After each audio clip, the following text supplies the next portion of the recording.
ನಮಸ್ಕಾರ ಸ್ನೇಹಿತರೆ. ಇನ್ನೇನು ಕೆಲವೇ ತಿಂಗಳಲ್ಲಿ ನಮಗೆ ಉತ್ತರ ಪ್ರದೇಶ, ಪಂಜಾಬ್ ರಾಜ್ಯಗಳ ಅಸೆಂಬ್ಲಿ ಎಲೆಕ್ಷನ್ಗಳು ಬರ್ತವೆ. ಮುಂದಿನ ವರ್ಷದ ಫೆಬ್ರವರಿ ಅಥವಾ ಮಾರ್ಚ್ ತಿಂಗಳಾಂತ್ಯದಲ್ಲಿ ಈ ಚುನಾವಣೆಗಳು ಬರುವಂಥ ಸಾಧ್ಯತೆಗಳಿದೆ. ಇವತ್ತಿನ ಈ ಸಂಚಿಕೆಯಲ್ಲಿ ಉತ್ತರ ಪ್ರದೇಶದಲ್ಲಿ ಯೋಗಿ ಆದಿತ್ಯನಾಥ್ ಹ್ಯಾಟ್ರಿಕ್ ಬಾರಿಸ್ತಾರ ಅಥವಾ ಸಮಾಜವಾದಿ ಪಕ್ಷ ಅಧಿಕಾರದ ಚುಕ್ಕಾಣಿಯನ್ನು ಹಿಡಿಯುತ್ತಾ? ಇವೆಲ್ಲ ಪ್ರಶ್ನೆಗಳಿಗೆ ಜೊತೆಗೆ ಸದ್ಯದ ಟ್ರೆಂಡ್ ಯಾವ ರೀತಿಯಾಗಿದೆ. ಆಕ್ಸಿಸ್ ಮೈ ಇಂಡಿಯಾದ ಪ್ರದೀಪ್ ಗುಪ್ತಾ ಅವರು ಒಂದು ಹೇಳಿಕೆಯನ್ನು ಕೊಟ್ಟಿದ್ದಾರೆ ಉತ್ತರ ಪ್ರದೇಶಕ್ಕೆ ಸಂಬಂಧಪಟ್ಟಂತೆ, ಉತ್ತರ ಪ್ರದೇಶದ ಎಲೆಕ್ಷನ್ಗೆ ಸಂಬಂಧಪಟ್ಟಂತೆ. ಅದರತ್ತ ಕಡೆ ಗಮನ ಕೊಡೋಣ. ಜೊತೆಗೆ ಕಳೆದ 3 ಚುನಾವಣೆಗಳ ಫಲಿತಾಂಶದ ವಿಶ್ಲೇಷಣೆಯನ್ನು ಕೂಡ ಮಾಡೋಣ. ಸ್ನೇಹಿತರೆ, ಮೊದಲನೇದಾಗಿ ಈ ಉತ್ತರ ಪ್ರದೇಶ, ಬಿಹಾರ, ಪಶ್ಚಿಮ ಬಂಗಾಳ ಈ ರಾಜ್ಯಗಳಲ್ಲಿ, ಪಶ್ಚಿಮ ಬಂಗಾಳ ಇಲ್ಲದಿದ್ದರೂ ಕೂಡ ಉತ್ತರ ಪ್ರದೇಶ, ಬಿಹಾರ ರಾಜ್ಯಗಳಲ್ಲಿ ಜಾತಿ ಆಧಾರಿತ ರಾಜಕಾರಣಗಳು ನಡೆಯುವಂಥದ್ದು. ಜಾತಿ ಆಧಾರಿತ ಉತ್ತರ ಪ್ರದೇಶವನ್ನು ತೆಗೆದುಕೊಂಡರೆ ಯಾದವ ಮತ್ತು ಯಾದವೇತರ ಮತ ತುಂಬ ಅತಿ ದೊಡ್ಡ ಪಾತ್ರವನ್ನು ವಹಿಸುತ್ತೆ ಚುನಾವಣೆಗಳಲ್ಲಿ. ಅದರಲ್ಲೂ ಕೂಡ ಜಾತಿಗಳ ಉಪಜಾತಿಗಳಲ್ಲಿ ಕುರ್ರಿ, ಕುರ್ಷಿ ಸೇರಿದಂತೆ ಹಲವು ಸಮುದಾಯಗಳು ಕೂಡ ಒಂದು ಒಳ್ಳೆಯ ಕ್ರೂಷಿಯಲ್ ರೋಲ್ ಪ್ಲೇ ಮಾಡ್ತವೆ ಅಲ್ಲಿ. ಹಾಗಾಗಿ BJP ಬಿಹಾರದಲ್ಲಿ ಮುಖ್ಯಮಂತ್ರಿಗಳನ್ನು ಬದಲಾವಣೆ ಮಾಡುವುದರ ಮುಖಾಂತರವೇ ಉತ್ತರ ಪ್ರದೇಶದ ಮುಂದಿನ ಚುನಾವಣೆಗೆ ಚಾಲನೆಯನ್ನು ನೀಡಿದೆ. ಕುರ್ಷಿ ಸಮುದಾಯಕ್ಕೆ ಸೇರಿರುವಂತಹ ಸಾಮ್ರಾಟ್ ಚೌಧರಿ ಅವರನ್ನು ಮುಖ್ಯಮಂತ್ರಿಯನ್ನಾಗಿ ಮಾಡಿ ಬಿಹಾರದಲ್ಲಿ ಉತ್ತರ ಪ್ರದೇಶಕ್ಕೆ ಒಂದು ಸಂದೇಶವನ್ನು ಕೊಡುವಂಥ ಪ್ರಯತ್ನ ಕೂಡ BJP ಮಾಡಿದೆ.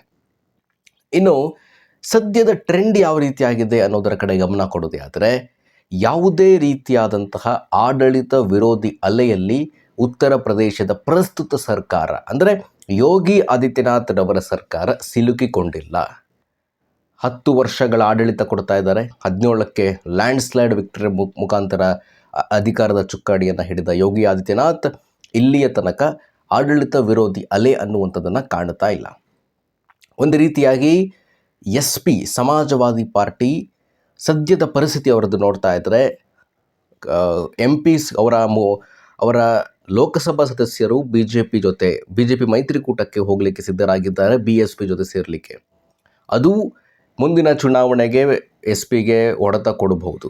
SP ವಿಚಾರಕ್ಕೆ ಆಮೇಲೆ ಬರೋಣ. ಮೊದಲು BJP ಅಂತ ನೋಡೋದೇ ಆದರೆ, ಆಕ್ಸಿಸ್ ಮೈ ಇಂಡಿಯಾದ ಪ್ರದೀಪ್ ಗುಪ್ತಾ ಅವರು ಕೆಲವು ದಿನಗಳ ಹಿಂದೆ ಒಂದು ಮಾತನ್ನು ಹೇಳಿದರು ಉತ್ತರ ಪ್ರದೇಶಕ್ಕೆ ಸಂಬಂಧಪಟ್ಟಂತೆ. ಉತ್ತರ ಪ್ರದೇಶದಲ್ಲಿ ಪ್ರಸ್ತುತ ಸ್ಥಿತಿಗತಿಗಳನ್ನು ನೋಡ್ತಾ ಇದ್ದರೆ, ಜನರಿಗೆ ಯೋಗಿ ಆದಿತ್ಯನಾಥ್ರವರ ಸರ್ಕಾರದ ವಿರುದ್ಧ ಯಾವುದೇ ಕೆಟ್ಟ ಅಭಿಪ್ರಾಯಗಳಿಲ್ಲ, ಯಾವುದೇ ತೊಂದರೆಗಳಿಲ್ಲದೆ ಯೋಗಿ ಆದಿತ್ಯನಾಥ್ ಸರ್ಕಾರವನ್ನು ನಡೆಸಿಕೊಂಡು ಹೋಗ್ತಾ ಇದ್ದಾರೆ. ಮತ್ತೊಂದು ಮಾತು ಹೇಳಿದರು, ಇದನ್ನೇ ಆಧಾರವಾಗಿಟ್ಟುಕೊಂಡು 27ರ ಚುನಾವಣೆಯನ್ನು ಪ್ರೆಡಿಕ್ಟ್ ಮಾಡಲಿಕ್ಕೆ ಸಾಧ್ಯ ಇಲ್ಲ. ಉತ್ತರ ಪ್ರದೇಶದ ರಾಜಕಾರಣ ಯಾವಾಗ ಯಾವ ದಿಕ್ಕಿಗೆ ತಿರುಗುತ್ತೆ ಅನ್ನೋಂಥ ಹೇಳಲಿಕ್ಕೂ ಕೂಡ ಸಾಧ್ಯ ಇಲ್ಲ ಅಂತ ಹೇಳಿದ್ದಾರೆ.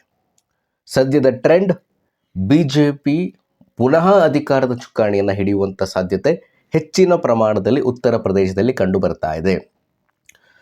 ಕೇಂದ್ರದಲ್ಲಿ ಹೇಗೆ BJP 10 ವರ್ಷಗಳ ಕಾಲ ಆಡಳಿತ ನಡೆಸಿದರೂ ಕೂಡ ಆ್ಯಂಟಿ ಇನ್ಕಂಬೆನ್ಸಿ ಅಲೆ ಕಂಡು ಬಂದಿಲ್ವೋ, ಉತ್ತರ ಪ್ರದೇಶದ ಕೂಡ ಅದೇ ಲೆಕ್ಕ. ಯೋಗಿ ಆದಿತ್ಯನಾಥ್ರವರ ಸರ್ಕಾರ ಆ್ಯಂಟಿ ಇನ್ಕಂಬೆನ್ಸಿ ಅಲೆಯಲ್ಲಿ ಸಿಗಾಕೊಂಡಿಲ್ಲ. ಈಗ ಹಿಂದಿನ ಚುನಾವಣೆಗಳ ಫಲಿತಾಂಶವನ್ನು ಅಂದರೆ 2012ರಿಂದ ನೋಡೋದೇ ಆದರೆ, ಒಟ್ಟಾರೆಯಾಗಿ ಉತ್ತರ ಪ್ರದೇಶದಲ್ಲಿ ಇರುವಂಥದ್ದು 403 ಕ್ಷೇತ್ರಗಳು. ತುಂಬ ದೊಡ್ಡ ರಾಜ್ಯ ಉತ್ತರ ಪ್ರದೇಶ.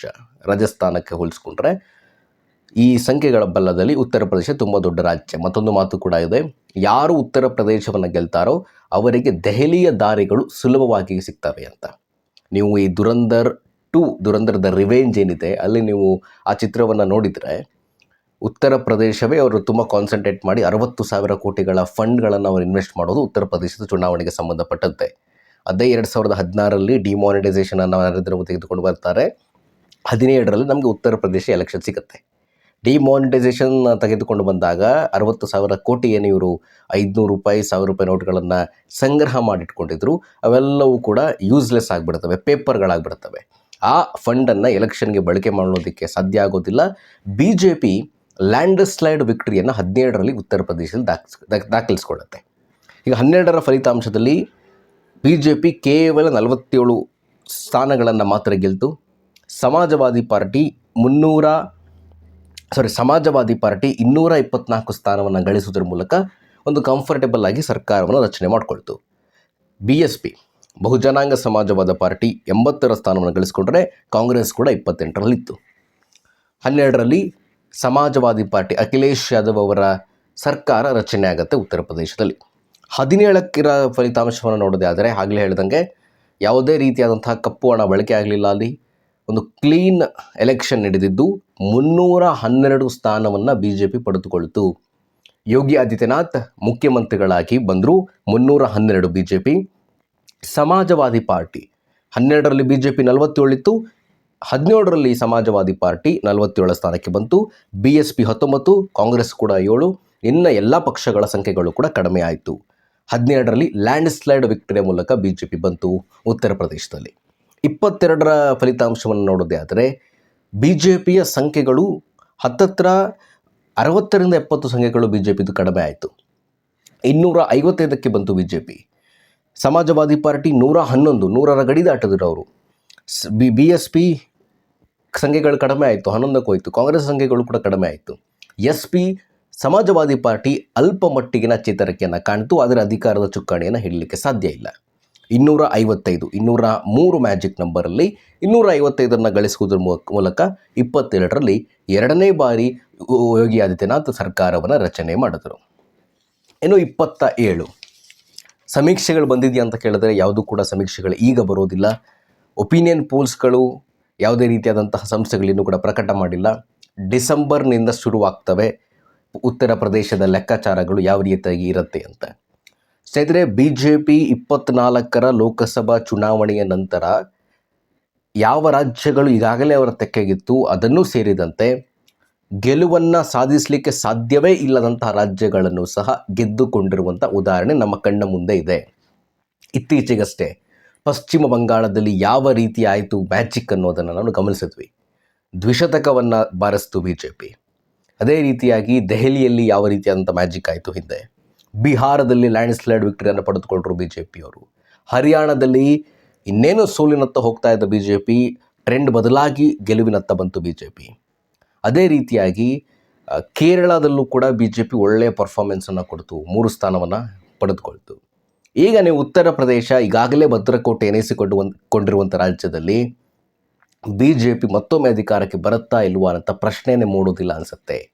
ಸದ್ಯದ ಸ್ಥಿತಿಗತಿಗಳು, ಅಲ್ಲಿನ ಗ್ರೌಂಡ್ ರಿಪೋರ್ಟ್ಸ್ಗಳಿನ್ನೂ ಕೂಡ ನಮ್ಮ ಕೈ ಸೇರಿಲ್ಲ. ಸದ್ಯದ ಸ್ಥಿತಿಗತಿಗಳು, ವಾತಾವರಣಗಳನ್ನು ನೋಡ್ತಾ ಇದ್ದರೆ BJP ಪುನಃ ಉತ್ತರ ಪ್ರದೇಶದಲ್ಲಿ ಅಧಿಕಾರಕ್ಕೆ ಬರುವಂಥ ಸಾಧ್ಯತೆ ದಟ್ಟವಾಗಿ ಕಂಡು ಬರ್ತಾ ಇದೆ. ಸಮಾಜವಾದಿ ಪಾರ್ಟಿ, ಕಾಂಗ್ರೆಸ್ ಇಬ್ಬರೂ ಕೂಡ ಒಟ್ಟಾಗಿ ಬಂದರೂ ಕೂಡ ಪ್ರಯೋಜನ ಇಲ್ಲ.